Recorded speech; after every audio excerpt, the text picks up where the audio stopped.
స్తోత్రం. ఆత్మీయ తండ్రి గారికి, తల్లి గారికి, అలాగే ఇక్కడ కూడిన ప్రతి ఒక్కరికి నా హృదయపూర్వక వందనాలు తెలియజేస్తున్నాను. పరిశుద్ధ గ్రంథంలోంచి కీర్తనల గ్రంథము 29వ అధ్యాయము 11వ వచనంగా చదువుకుందాం. యెహోవా తన ప్రజలకు బలమును అనుగ్రహించును. యెహోవా తన ప్రజలకు సమాధానము కలుగజేసి వారిని ఆశీర్వదించును. దేవునికి స్తోత్రం. మరి ఇప్పటి వరకు కూడా చక్కగా ఈ యొక్క గృహప్రవేశాన్ని ప్రభువారు చాలా మహిమకరంగా అద్భుతంగా జరిగిస్తున్నారు. చాలా సంతోషం. మరి ఇందాక వారు చెప్పిన సాక్ష్యాలు వాస్తవమే. మరి ఈ కుటుంబం చాలా శ్రమలు పడిందని నేను కూడా చూశాను కల్లారా. మరి అటువంటి కష్టాలు పగవారు కూడా రాకూడదు అన్నట్టుగా వచ్చినాయి వాళ్ళకి.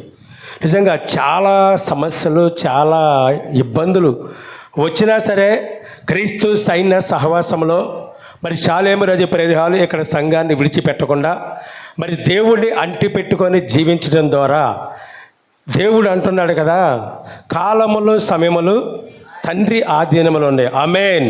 మరి ఈ సమయానికి దేవుడు ఈ చక్కని గృహాన్ని ఇచ్చారు. హల్లెలూయా. మరి ఈ గృహము మామూలుగా చిన్న చెతకోళ్ళు కట్టేది కాదు. నాకు తెలిసైతే పెద్ద పెద్ద ఉద్యోగస్తుల్లో కూడా కట్టలేరు. కానీ వారు ఏ ఉద్యోగం చేస్తారని ఎంత పెద్ద గృహం దేవుడు వాళ్ళకి ఇచ్చారు. వారు చేసేది ఏం తెలుసా, దేవుని మీద నమ్మకం పెట్టుకొని దేవుని దగ్గర కన్నీటి ప్రార్థన చేయబట్టి ఆనాటి నుంచి ఈనాటి వరకు కూడా క్రీస్తు అనే పునాది మీద వారి కుటుంబాన్ని కట్టుకొని ఎన్ని ఒడిదుడుకులు వచ్చినా సరే ఎవరి మాట లక్ష్య పెట్టకుండా ఎటూ చూడకుండా గురి క్రీస్తు అనే గురి మీద కలిగి జీవించారు. కాబట్టి ఈ రోజున ఈ చక్కని గృహాన్ని వారికి దేవుడు ఇచ్చాడు. ఆమేన్. Thank you ji. హల్లెలూయా. యేసు రక్తమునిగా జై. మరి ఇటువంటి గృహాన్ని దేవుడు ఇచ్చాడు కాబట్టి ఈ గృహము చాలామంది కూడా సంపాదించాలని డబ్బులు కూడా పెడతారు అండ్ పెద్ద పెద్ద ఉద్యోగాలు చేస్తారు, పెద్ద పెద్ద వ్యాపారాలు చేస్తారు. కానీ గృహం కట్టాలని ఆశపడతారు కానీ దాని పునాది కూడా వేయలేక వదిలేసే వాళ్ళు ఉన్నారు. ఒకవేళ కట్టాలన్నా మధ్యలో వదిలేసి వెళ్ళిపోయే వాళ్ళు ఉన్నారు. కట్టాలనుకున్న ప్లాన్ చేసుకొని డబ్బులు కూడా పెట్టినా సరే ఆ డబ్బులు ఎటో కట్టి వెళ్ళిపోయి అడియాస అయిపోయిన వాళ్ళు చాలామంది ఉన్నారు.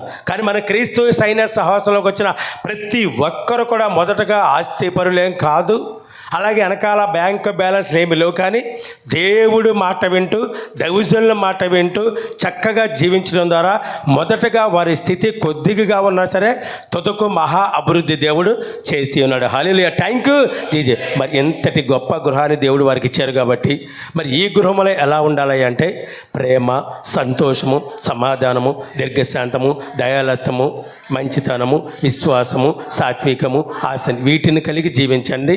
చెడ్డ వాటిని ఇక విడిచిపెట్టండి. ఈ గృహంలో ఎప్పుడు కూడా ప్రభువుని అంటిపెట్టుకొని జీవించండి. ఎందుకంటే ఆయన అన్నాడు కదా, నేను ఎల్లప్పుడూ నా ప్రభువుని చూస్తున్నాను, ఆయన నా ఎదుట ఉన్నాడు కాబట్టి నేను కదల్చబడను. నా హృదయం ఉలసిస్తుంది, నా నాలుక ఆనందిస్తుంది, నా శరీరం కూడా నిరీక్షణ కలిగి నిలకడగా ఉంటుంది. అలాగే పరిశీలన చేసినట్టయితే ఇంత చక్కని గృహాన్ని దేవుడు ఇచ్చాక ఇప్పటి వరకు ఎన్నో శ్రమలు పడ్డారు. ఎండకి ఎండాల్సి వచ్చిన పరిస్థితి వచ్చింది, వానకి తడవలసి వచ్చిన పరిస్థితి వచ్చింది, ఓ పక్కన అక్కడొకరు ఎక్కడొకరు ఉండే పరిస్థితి వచ్చింది. ఇప్పుడు దేవుడు అందరినీ ఒకే చోట కూర్చోబెట్టాడు.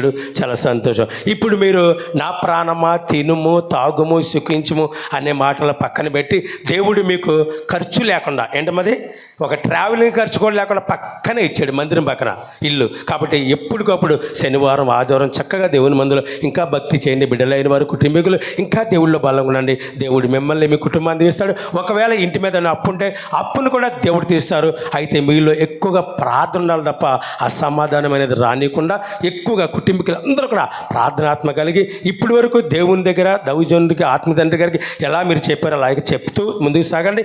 దేవుడు మిమ్మల్ని చెయ్యి విడిచిపెట్టకుండా చక్కగా నడిపిస్తాడని ఈ రెండు మాటలు చెప్పి ముగించుకుని మీ అందరికీ నా వందనాలు.